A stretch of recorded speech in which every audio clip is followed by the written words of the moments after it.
Hey everybody, welcome to TIW Podcast. I'm Eric, and today I'm talking about the new comics that I picked up from January 1st, 2019.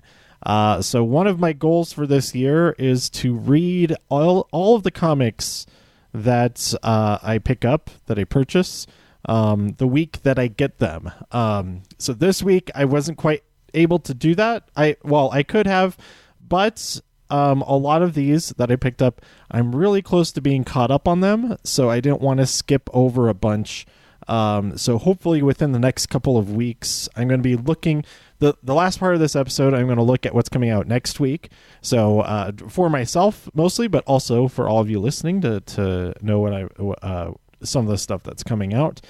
And kind of have a mental checklist. Okay, this is the stuff that I need to get caught up on before next week, so that I can jump right into reading everything that I pick up that day. So let me first talk about the comics that I did not have a chance to read yet. So first, the Archie the Married Life 10th Anniversary. This is number 5 of 6. And this one I figured I haven't started reading from part 1 yet, and there's only one more issue to go. I may as well wait until number 6 comes out to read all of it at once. So that's the reason I didn't read that one yet. The Flash number 85. I think I'm only a couple of issues behind on this one, so I didn't want to jump that gap when I was only going to be going back a couple of issues anyway. But this variant cover is really cool. Is by Kari. Kaare is the signature on there. As him with his foot, he's like in the full splits. We've got the crank high voltage horse shot of. If you know what I'm talking about, that was so stupid, and it's not the same. It is the same, but it's not, because we're not getting an undershot of a horse running. But anyway. The Flash number 85, I do really like this cover, even though I just compared it to a really gross thing that happens in a movie that's just bonkers. But anyway, Lois Lane, number 7, I got the A and B covers for this one. The A cover has her journal with all kinds of blood and her writing on it with all the clues of what's going on. And I don't know what's going on, because I am... I think I've only read up to issue number 2 of this one. So this is a 12-part maxi series. So this is another one that I thought I'm only missing a couple of issues. I'll go back and get caught up on this one before issue number 8 comes out. And then Martian Manhunter, issue number 11. The variant cover just has her pulling apart her suit jacket to reveal her name badge, not a Superman emblem, as we normally see that pose happen. And we have Martian Manhunter, issue number 11. This is another 12-issue maxi series. And again, I figured, especially since this one is right near the end here, we only have one more issue to go. I'm going to go back and read all of these. I don't want to jump right to the penultimate issue. That might spoil a little bit too much. There was a couple of these that I jumped ahead on, the books that I did read this week, and I was like, oh, it's too late. Well, I could have stopped reading them, but I may as well just jump in here. Like one was a finale of a story arc, another one was like part 5 of a story arc, and it was fine. I'll go back and fill in the gaps there. There have been a few times I've done that accidentally, and it was also totally fine as well. Stuff would make more sense, of course, if I had read everything up to it. But anyway, Turtles Urban Legends, issue number 20. This one I probably could have read. I was about to read this, but I figured before I forget about everything that I just read, I should get this episode recorded. But there's so much stuff going on in this that I probably would have gotten really, really confused anyway if I did try to read ahead on that one. And then we have Vampirella, a facsimile edition of number 2. From what year? I don't know what year this originally came out in, but it's the magazine size. So I thought the number 1 that we got a few months ago, that was just the only one we were getting. And as it turns out, we're getting at least this one as well. If they're going to keep on doing these, I'll keep on picking them up. But I have no idea what their plans are for that or anything. But it's Illustrated Tales to Bewitch and BW. This issue, meet Evilly, Vampirella's cousin, the wildest, weirdest witch ever to cast a spell. So there you have it. Vampirella number 2 of this facsimile edition, which is pretty cool. All right, let's get into the comics that I did read, almost in alphabetical order, but we're going to start with Joker Harley Criminal Insanity number 2. So I actually couldn't remember exactly what happened in number 1 because I feel like it came out more than a month ago. But anyway, this is really interesting. It's kind of like an alternate universe timeline where Harleen Quinzel is helping the Gotham City Police Department investigate a serial killer who's doing all kinds of really messed up stuff.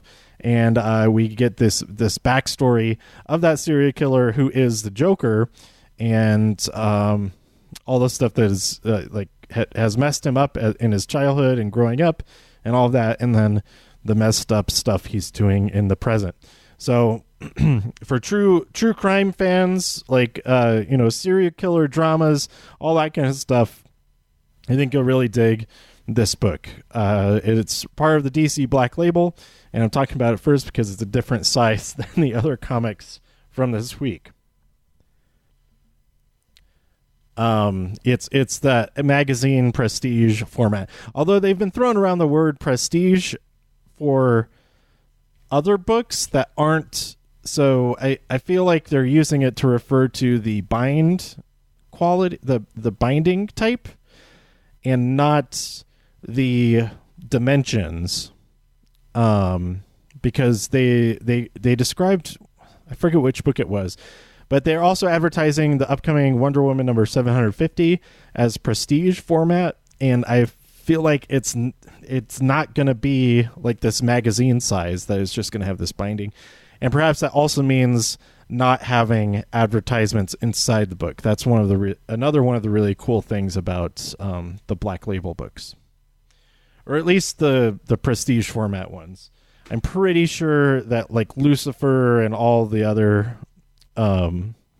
Sandman Universe books still have ads in them, and I think the Joe Hill Comics books also have advertisements in them. But anyway, moving onward in alphabetical order, all of these I rated in my my comics collection database, whatever the name of that app is, I forget. And my phone is in the other room because I didn't want it like doing that whole thing with the like that whole thing, but not as kind of fun sounding as that. But anyway, in the last episode about NXT this week, I talked about recording these episodes on my computer now, and now I do have it set up so that I can record everything from my mixer going into the computer, so that I can have the keyboard going, my micro brute,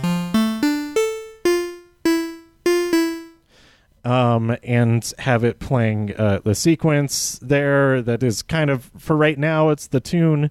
So you may have noticed that at the top of the show, and it'll play at the end of the show as well to kind of differentiate, to what the word I'm looking for, to demarcate where the start and the beginning of the each new episode is. But anyway, I'm pretty excited about this setup, and it's going well so far. The only thing that I won't be excited for is like it's inevitably going to crash. The software will crash at some point.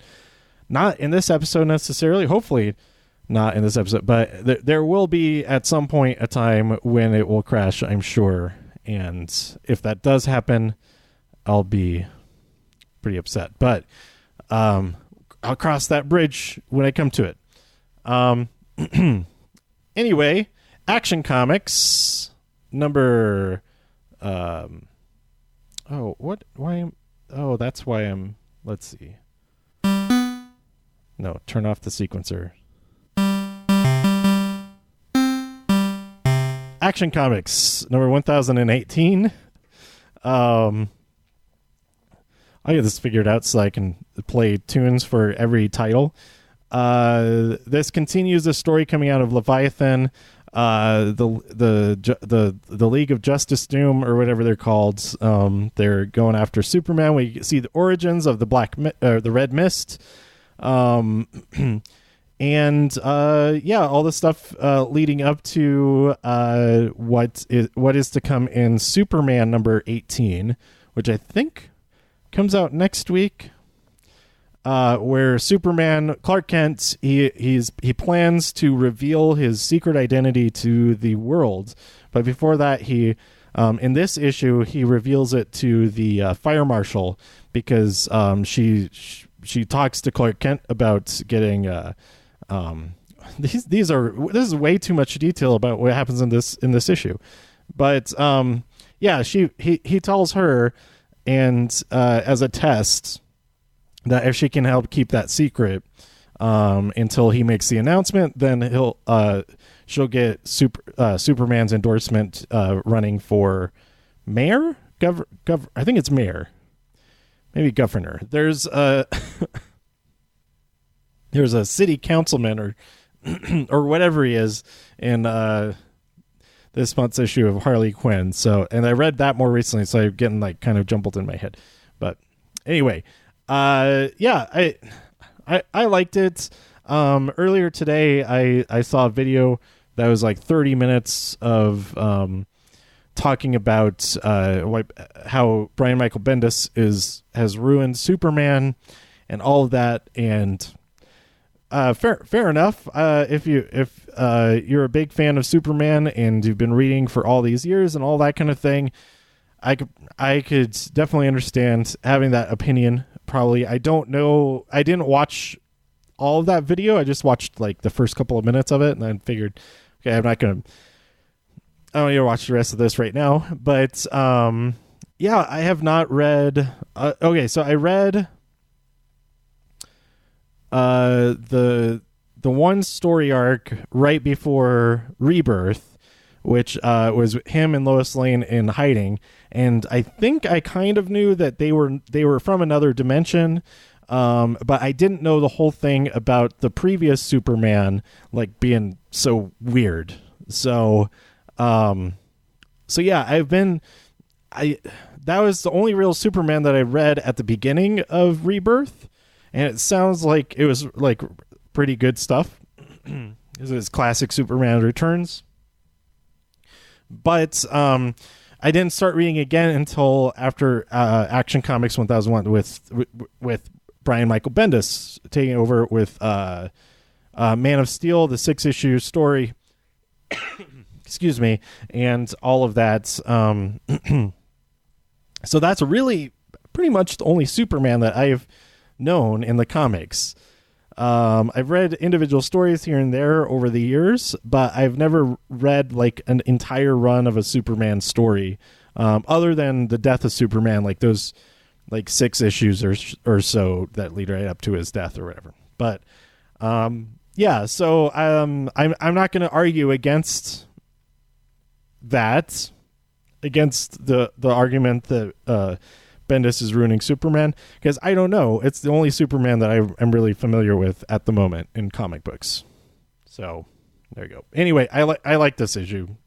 It kind of jumped around a lot. It felt a little bit disconnected, but now I'm realizing, I need to be staying caught up on Superman also, because the story is connected to over there as well, and that's why a lot of Action Comics and Event Leviathan, I felt like there have been some gaps. That's probably what will fill in those gaps. Okay. That was just the first one that I read from this. Batgirl number 42. the last issue that I read before this is like in the 20s, I think. I'm way far behind on Batgirl, but it's and then this was the one, as I was reading, I came to the title page and it said Rise of Oracle finale, and or that's not the name. What was that the name of the story? Whatever this story arc is called, it was the finale. I was like, oh man, I don't know anything that's going on in this at all, but it was still really cool. Like there's like this human personification of her AI software, whatever, Oracle, that's causing a whole lot of trouble, and she's having to break her own habits in order to outdo Oracle, because Oracle is able to anticipate everything she does because it knows everything that she normally would do. So I thought that was really cool, and now I'm excited to read everything leading up to this. And there's some interesting developments right at the end as well to move forward. So yeah, Batgirl 42 is pretty cool. Detective Comics issue 1018. In this one we had this one is the start of a story arc, so that was nice. But there's a whole thing with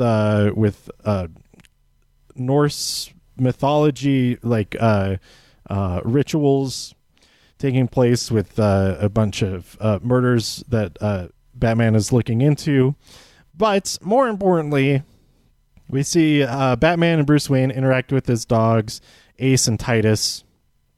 And that was by far my favorite thing out of all of the comics this week, was just seeing those dogs hanging out with Batman and Bruce Wayne. So I recommend this book for just that. All right, so then we have Dial H for a Hero, issue number 10. We have Miguel and what's her name? I forget her name. His friend.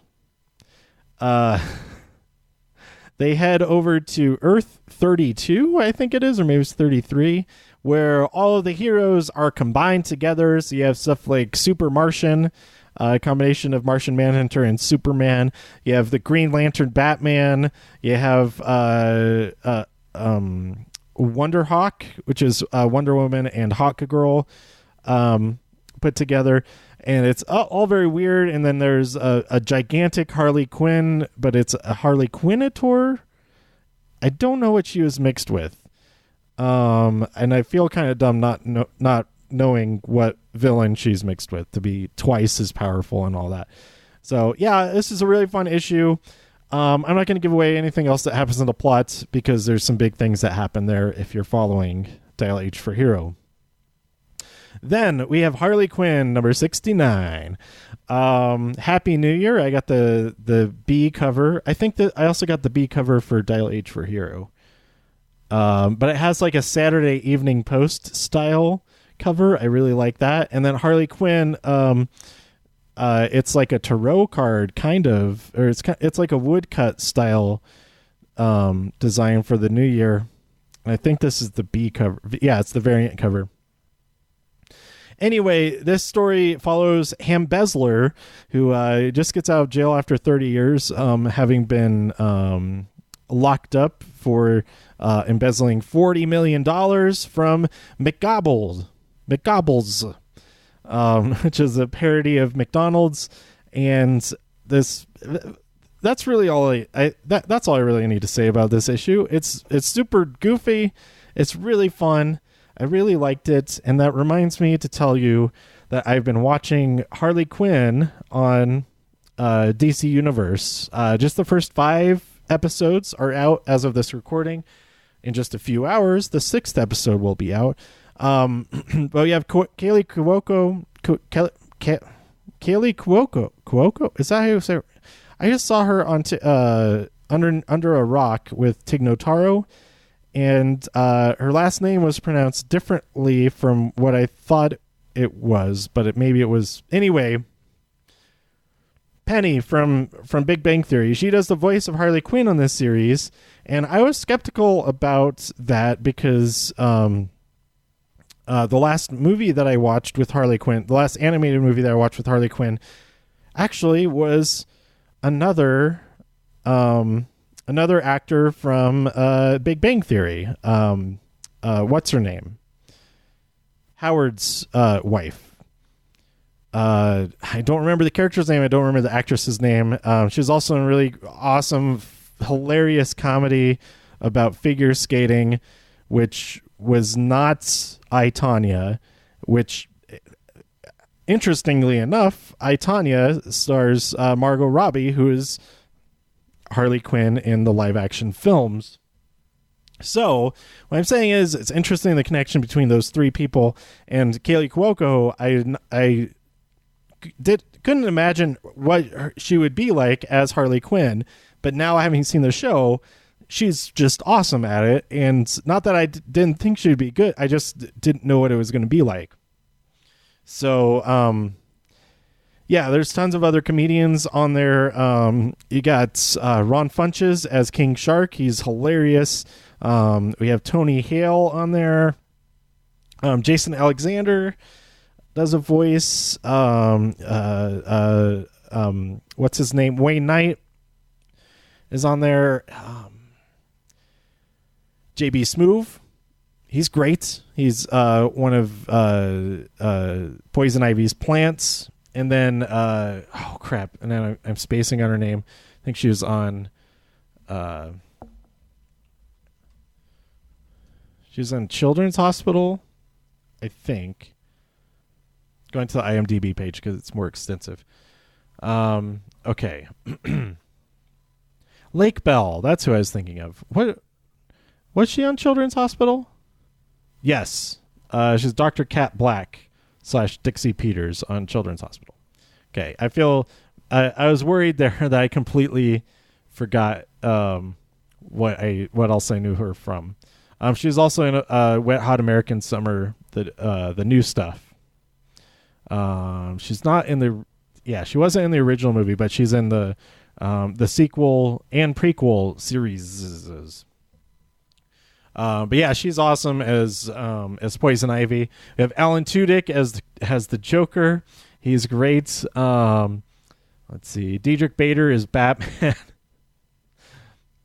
I thought they kind of missed an opportunity because they have so many people. Well, they have two people from Seinfeld's on here. That I was kind of disappointed that the Jerry Seinfeld isn't Superman, because that'd be kind of cool because he loves Superman. But anyway, Wanda Sykes is the Queen of Fables. Jacob Tremblay is Robin. That episode is so. Harley is looking for.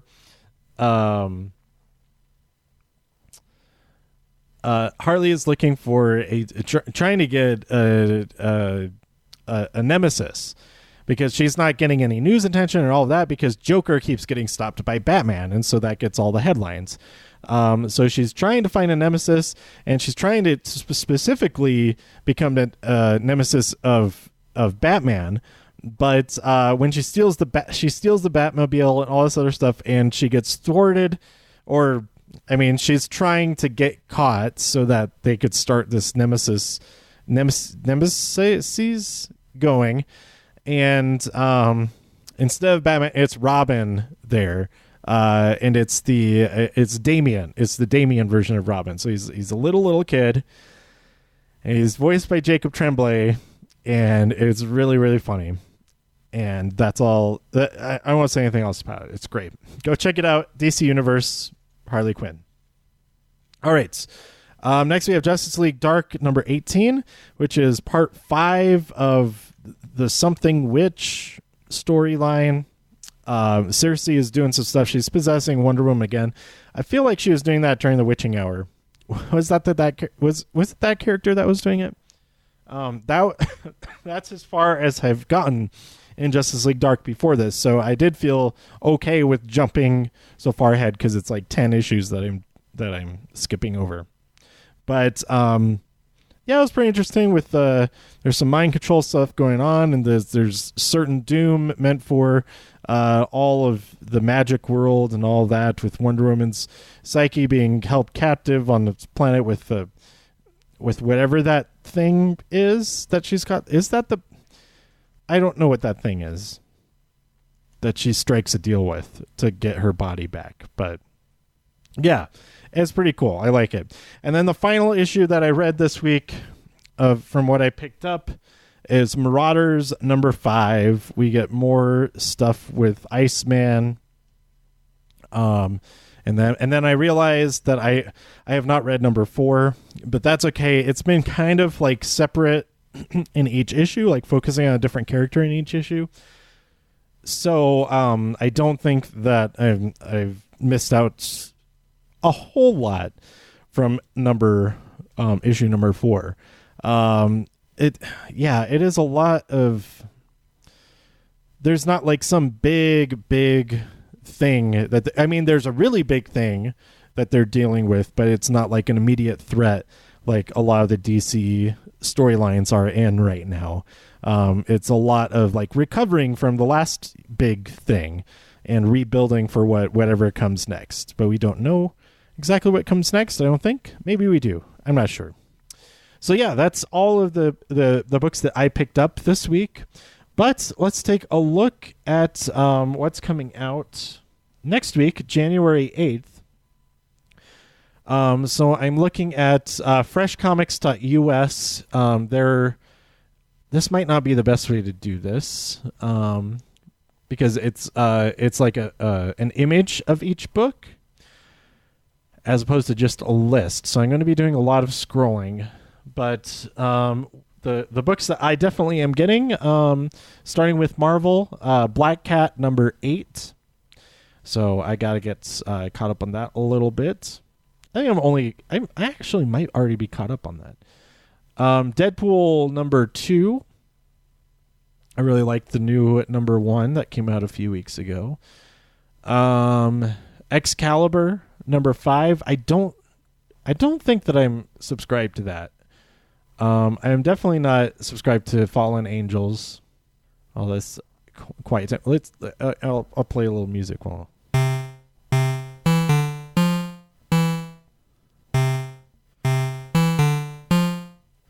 Okay, Symbiote Spider-Man Alien Reality number 2. I am getting that one. I think I might have ended getting Amazing Spider-Man. Let's see, X-Men, just regular plain old X-Men. I think I am getting that. And X-Men number 2, but that's a second printing. So I'll have to see if I might not be getting that. Some interesting ones from Dynamite. We have like all the million covers of Elvira number 11. Those all look really cool. We have James Bond number 2 coming out. I'm not getting any of these. I think I'm getting... No, I'm not getting Red Sonja number 12. I haven't been getting any of those. But all those covers look awesome. The cosplay cover is really cool. They put out so many covers. Vengeance of Vampirella number 4. I think I'll just be getting the number 2 cover, whatever that is, the B cover. And that's it. That's it from Dynamite. They only have 4 books, but there's like a million variants of all 4 of them. Oh, The Boys Volume 1 and Volume 2 Omnibus are coming out, and Volume 3. Interesting. That's a series that's now the show on Amazon, which I haven't watched yet, but I've heard really good things. I think I'm getting Aquaman Giant number 2, Batman and the Outsiders number 9. That looks pretty cool with Black Lightning doing all kinds of crazy stuff. It looks like he's fighting Batman. What's going on there? Let's see, Catwoman number 19. Cardstock cover looks awesome. The main cover looks awesome too. That's super cool. I really like that. Daphne Byrne, Joe Hillhouse Comics number 1. I'm pretty sure I'm getting that. That looks that That looks, it's kind of freaky. That cover is pretty freaky. Harley Quinn and Poison Ivy, number 5. Along with the cardstock covers of the connecting with those covers together are like so cool. And I like the main cover. Batwoman swooping in to take care of business. Gotham City Monsters number 5. I'm missing one of the issues of that for some reason, but I am going to get that. Supergirl number 38. We've got a cardstock cover with her holding a thief who's dropping his gun. She's holding 2 thieves. I thought maybe the other one was a bag of money, but no, it's another thief. Looks like he has a note taped to his forehead of some kind. But the main cover, oh man, we have freaking Supergirl who laughs, the evil Supergirl fighting Wonder Woman. I like this version of Supergirl so much. It's just awesome.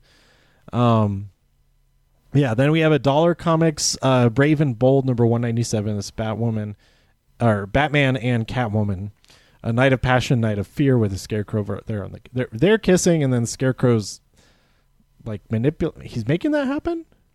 I don't know. It gives me the vibes of that scene from Spaceballs when Dark Helmet is playing with the action figures, making Lone Star and the princess kiss each other. Dollhouse Family number 3 that comes out. More scary covers. And Young Justice number 12. Then over on Boom Studios, I don't think I'm getting anything on Boom now. You know what? I didn't subscribe to Magicians. I really liked issue number 1, but I don't think I got issue number 2 of that. Then we have Yen Press. I don't get any of those, so I'm going to skip over that. Apologies for anybody who's all in on all those. What is this book? Battle Pug. That looks fun. It's already on issue number 5, though. I'm not going to go back and get all of those. We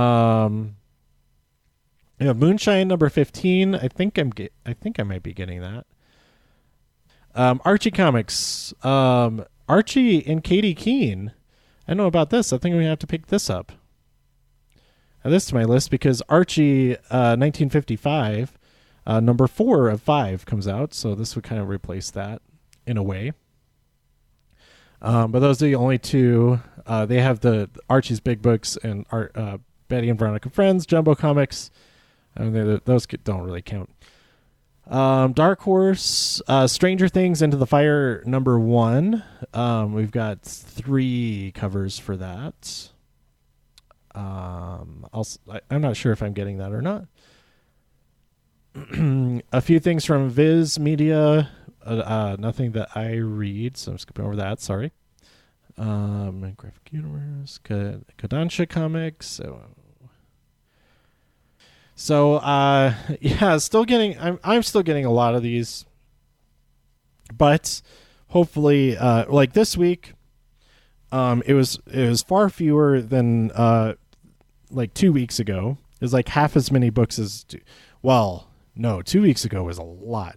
There's a lot of Black Label stuff, but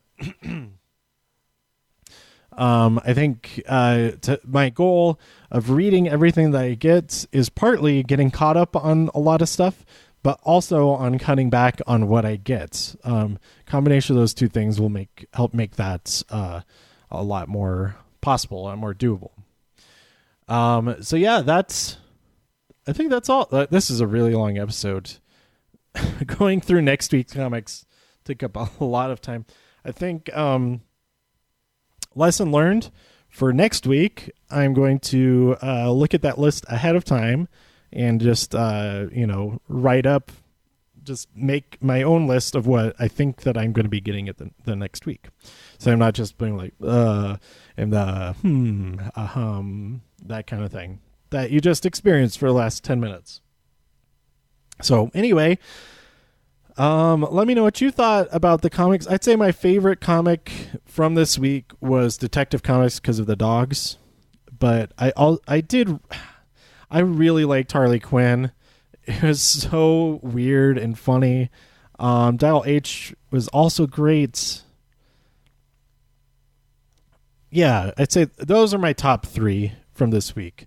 I didn't really not I didn't not enjoy anything that I read.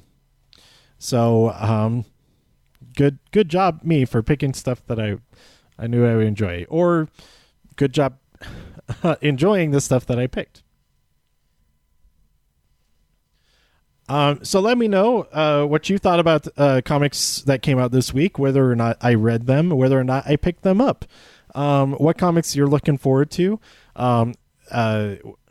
Again, whether or not I mentioned them. There's so many comics that come out each week. I mean, not nearly as many as there could be. Absolutely overwhelming, but it's not too. It is kind of overwhelming still, anyway. Yeah, I realize anybody who happens upon this episode listens in. The chances that you read every single thing that I read are very slim. I'd imagine that there's maybe only like 1 or 2 comics, and it's not the same 1 or 2 comics that other people listening may be reading. So yeah, whatever it is that you're reading, let me know what you thought about it, what you're excited for coming out soon. I keep seeing more and more young reader books, graphic novels for like middle school, more likely like middle school age readers. And I really, really like those books because they're not as dark as a lot of the regular books are. There's not as much like just grim fate type stuff. Although in the Mira Tidebreaker book, a big issue, I think it's in that book, is climate change and all that. So there is dark stuff in them, but it's not as bleak. It's not swearing and all that kind of thing, and it's the artwork in general is very colorful and or whimsical. So I do enjoy those, and since they are for younger readers, they're easier to read. So I read them even though they're like full length, like as far as page count goes. Graphic novels, trade paperbacks, they're a lot quicker of a read for me personally. But anyway, so I do really like those. I recommend pretty much all of them that I've come, but they keep popping up. I keep seeing more and more that are coming soon on Amazon and stuff. And I'm like, I got to pre-order that one now, pre-order that one, blah, blah, blah, blah. Because I just want to get all of those because they're super cool. So yeah, I recommend all of those. I still need to read the Dear Justice League book. I've only read a little bit of it. It's such a fun book because it's like letters to the superheroes, and then they answer them, and it's in the form of a comic book. Their answer to it, like a little story that's answering their questions. It's pretty cool. But anyway, tweet me at TIW Podcast. Go to TIWpodcast.com for more reviews. If you enjoyed this episode or anything else on the site, please share some links with your friends. Subscribe on iTunes, Spotify, Stitcher, YouTube, wherever you like to listen. Stay safe out there in all of the infinite multiverses.